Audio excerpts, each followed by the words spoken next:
വിവാദങ്ങൾക്ക് പിന്നാലെ രാഹുൽ മാങ്കൂട്ടത്തിൽ MLA പാലക്കാട് എത്തിയതോടെ സ്നേഹം കൊണ്ട് പൊതിയുകയാണ് ഇപ്പോൾ പാലക്കാട്ടുകാർ.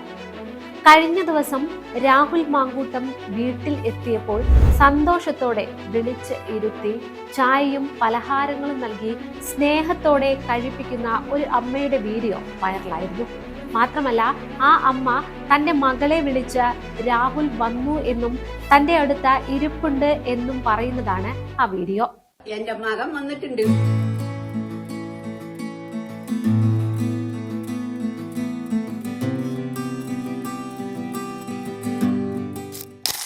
ഇതാണ് റിയാലിറ്റി. ഇത് ഒരു പുതിയ സംഭവമല്ല. രാഹുൽ മണ്ഡലത്തിൽ തിരിച്ചെത്തിയത് മുതൽ ഇതാണ് പാലക്കാട് നിന്നുള്ള കാഴ്ച. കഴിഞ്ഞ ദിവസം രാഹുൽ സർക്കാരിന്റെ തന്നെ പരിപാടിയിൽ പങ്കെടുക്കുന്ന വീഡിയോയും പുറത്തു വരുന്നിരുന്നു. ഇതോടൊപ്പം രാഹുൽ മണ്ഡലത്തിൽ സജീവമാവുകയും ആളുകളെ കാണുകയും പരാതികൾ കേൾക്കുകയും ചെയ്യുന്നുണ്ട്. രാഹുലിന്റെ ഓഫീസും ഇപ്പോൾ ആർക്കും കയറി ചെല്ലാൻ പറ്റുന്ന വിധത്തിൽ പ്രവർത്തിക്കുന്നുമുണ്ട്. എന്നാൽ രാഹുലിന്റെ പതനം സ്വപ്നം കണ്ട പാലക്കാട്ടെ സഖാക്കളും സംഘപുത്രന്മാർക്കും ഇപ്പോൾ മിണ്ടാട്ടം മുട്ടിയ അവസ്ഥയിലാണ്. കുറെ ശബ്ദ സന്ദേശങ്ങൾ പുറത്തുവിട്ടാൽ കോൺഗ്രസിനെ മൊത്തത്തിലങ്ങ് തീർത്തു കളയാമെന്നാണ് പ്രതീക്ഷിച്ചത്. എന്നാൽ ഇപ്പോൾ പാലക്കാട് നിന്നുള്ള ചിത്രം വേറെയാണ്. കഴിഞ്ഞ ഓഗസ്റ്റ് 17-നാണ് രാഹുൽ മണ്ഡലത്തിൽ നിന്നും പോയത്.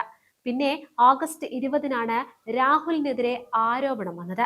ആരോപണം ഉയർന്നപ്പോൾ തന്നെ ധാർമ്മികത മുന്നിൽ നിർത്തി കോൺഗ്രസ് നടപടിയെടുത്തതാണ്. അതുപോലെ നിങ്ങൾക്ക് പറ്റുമോ എന്നാണ് തിരിച്ചു ചോദിക്കാനുള്ളത്. പീഡനകന്മാരെ എന്നും സംരക്ഷിച്ച പാർട്ടിയാണ് CPM. മുകേഷും P ശശിയും PK ശശിയും അരങ്ങുവാഴുന്ന CPM-ൽ തീവ്രത അളന്ന് നീതി നടപ്പാക്കുന്ന ലോകത്തിലെ ഏക സംവിധാനവും CPM-നാണുള്ളത്. അങ്ങനെയുള്ള നിങ്ങൾക്ക് എന്ത് അധികാരമാണ് രാഹുലിനെ ചോദ്യം ചെയ്യാനുള്ളത്? ആരോപണങ്ങൾ രാഹുലിനെ മാത്രം ലക്ഷ്യം വെച്ചുള്ളതല്ല, അത് ഷാഫിയെ കൂടി ലക്ഷ്യം വെച്ചുള്ളതാണെന്ന് അറിയാം.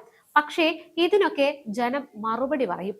BJP നേതാവ് C കൃഷ്ണകുമാർ പറഞ്ഞത് രാഹുലിനെ ഔദ്യോഗിക പരിപാടികളിൽ പങ്കെടുക്കാൻ അനുവദിക്കില്ല എന്നാണ്.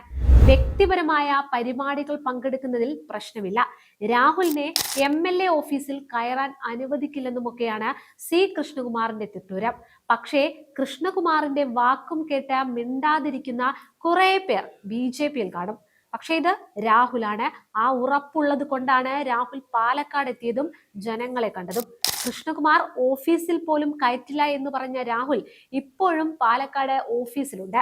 അവിടെ ഇരുന്നു കൊണ്ട് ജനങ്ങളെ കാണുന്നുമുണ്ട്, ആളുകളോട് സംസാരിക്കുന്നുമുണ്ട്, നിവേദനങ്ങൾ വാങ്ങുന്നുമുണ്ട്. ഇനി പറയാനുള്ളത് DYFI-യോടാണ്. ഷാഫി പറമ്പിലിന്റെ പിന്തുണയോടെയാണ് രാഹുലിന്റെ യാത്രയെന്ന് DYFI നേതാവ് AK ഷാനിബും പറഞ്ഞിരുന്നു. അതിൽ എന്താണ് സംശയം? നീയൊക്കെ ആക്രമിക്കാൻ വരുമ്പോൾ കൂട്ടത്തിൽ ഉള്ളവനെ ഇട്ടിട്ട് ഓടുന്ന സ്വഭാവം കോൺഗ്രസിനില്ല. എന്നും കട്ടയ്ക്ക് കൂടെ ഉണ്ടാകും ഈ പാർട്ടിയും പ്രവർത്തകരും. മാത്രമല്ല, രാഹുൽ പൊതുപരിപാടികളിൽ പങ്കെടുത്താൽ പ്രതിഷേധമുണ്ടാകും, പ്രതിഷേധങ്ങൾക്കൊപ്പം DYFI ഉണ്ടാകുമെന്നും ഷാനി പറഞ്ഞിരുന്നു.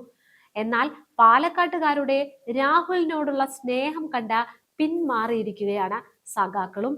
കാരണം ഇനിയും രാഹുലിനെ ചൊറിഞ്ഞാൽ പാലക്കാട്ട് കാലുകുത്താൻ പറ്റില്ലെന്ന് DYFI-ക്ക് തന്നെ മനസ്സിലായി.